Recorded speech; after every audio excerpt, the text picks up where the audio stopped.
All right, today we are going to talk about how to get into flow state with cannabis. So, before we talk about how to get into flow state with cannabis, maybe a good way we could start this conversation is defining what flow state is.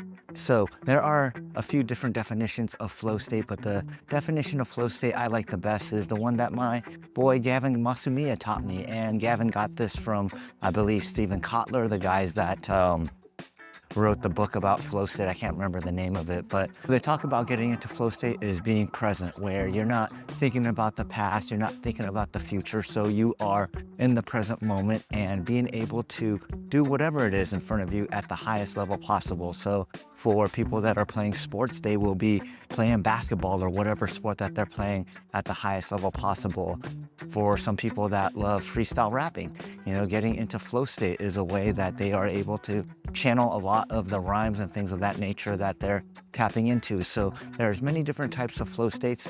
Like, for example, some people that are writing, you could get into a flow state of writing where it almost feels like everything coming out of your hand or if you're typing, just comes out automatically with very little thought. And so I think of flow state as it's almost like a form of channeling where you're tapping into something greater than yourself and allowing that to take over. And so when you are in flow state, if you're playing a sport, I know that many people, for example, if you have to shoot a free throw during practice, shooting that free throw during practice is probably pretty easy. You just do the technique that your coach taught you, and maybe you shoot at, I don't know, 70, 80, 90% of the time. But when you're in a pressure situation, like there's a championship on the line, maybe it can get a bit more challenging to shoot those free throws. So you're in your head, you're thinking about, okay, if I make this free throw, I'm going to be the hero. If I don't make this free throw, everyone's going to be mad at me.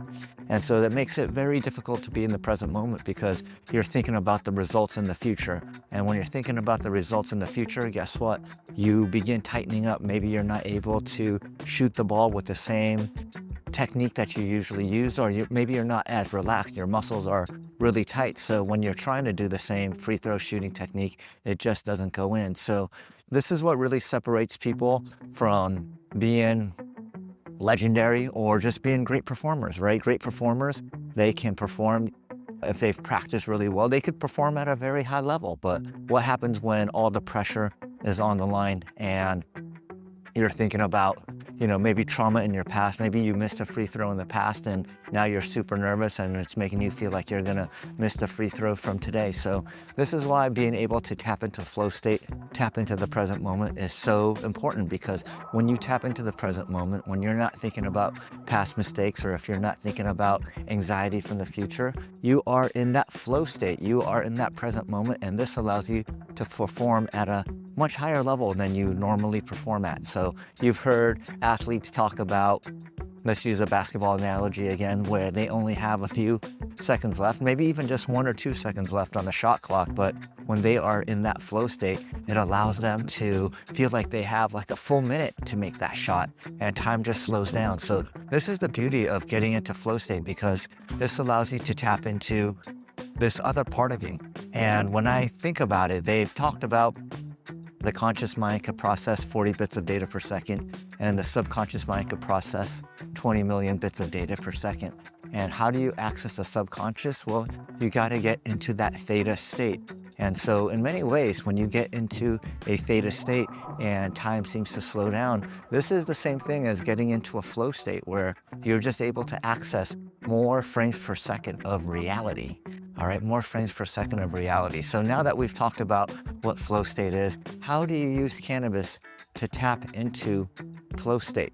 All right, so this is a very good question. And I think that one of the things that I want to talk about in this cannabis education series is really talking about the different types of effects that you get from cannabis. So we all know that you can consume a lot of cannabis. You could take some big fat bong rips or take some big dabs and really get intoxicated, right? You get super duper high and you start feeling intoxicated. Then on the other end of the spectrum, you have the ability to get medicated.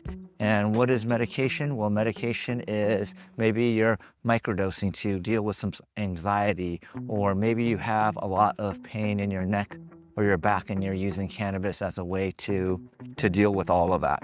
So that's what medication is. So what do we call it when we try to get into flow state with cannabis? And the word that me and a few friends came up with was the word activation. All right, you want to get activated. So how do you get activated instead of getting medicated or intoxicated? And this is the part where it takes a little bit of testing, right? Like for myself, I like to I like to take a few rips off of the vape pen, maybe eat a 5 to 10 milligram edible before doing jujitsu to activate and get into flow state.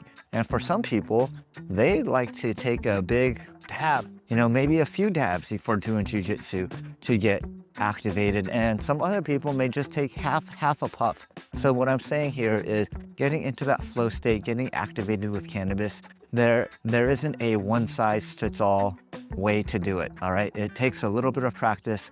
It takes you to just get more in tune and in touch with your body. So as with anything with cannabis, I always tell people it's better to start with a very low dosage and work your way up, right? You could go with a lower dosage, work your way up, but if you start with a higher dosage and you get intoxicated, it is really hard to access flow state. As a matter of fact, if you get super duper intoxicated, I would say that it's actually more difficult to access flow state. When you get really intoxicated, I'm just gonna turn around here. When you get really intoxicated, I believe it's actually harder to access flow state. You start stuttering, you're in your head, you're wondering if the things that you're saying make any sense, and it makes it like so much more challenging to get into the flow of things. So for me, as I said, I like to start with a very small amount of cannabis. Maybe I'll take like 3 or 4 hits, or like I said, from a vape pen. That's about enough where I start feeling a shift in my consciousness, but I'm not in that phase where my inner world is more interesting than my outer world, right? Like if I smoke a little bit too much, then I start disassociating from reality, meaning like it's more interesting thinking the thoughts in my head and not paying attention to what's in front of me. So for me, like I said, I take those 3 or 4, maybe sometimes 5 hits from the joint or from a vape pen.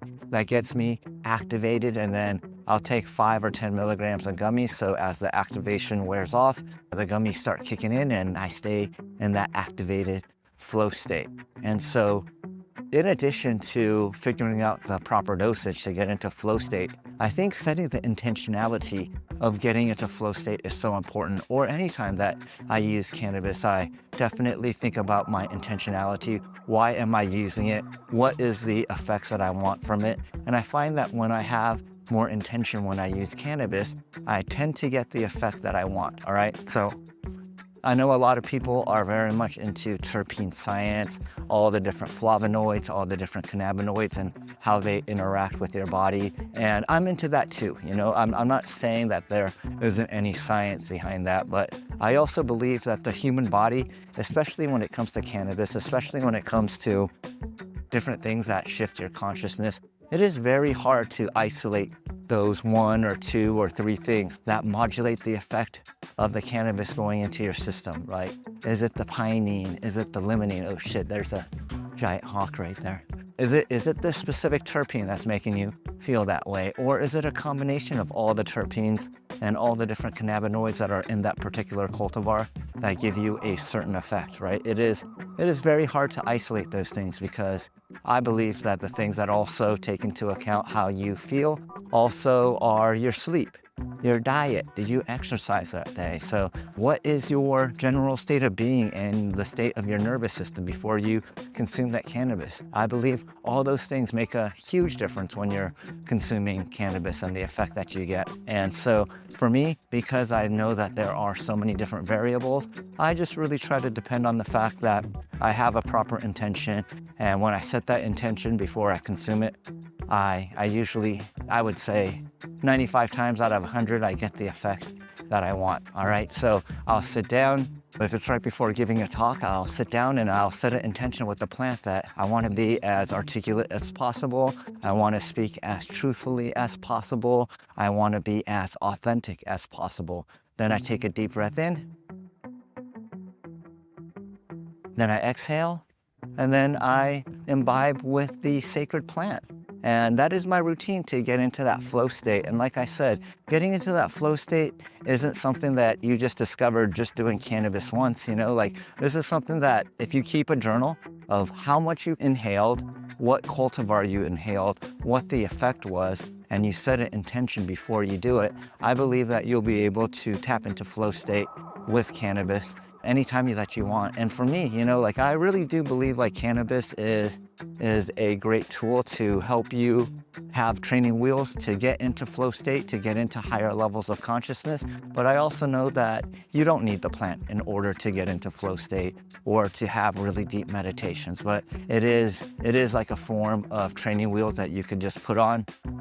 And especially like if you're having like a really rough day, a super stressful day, you could just consume some cannabis. It'll really relax you. You could get really grounded and you could start meditating very easy. But I also know that in the big scheme of things, these just act as different permission slips that allow you to get into the right state of being so that you will allow yourself to tap into a deeper, more spiritual, more authentic, more real version of yourself as well.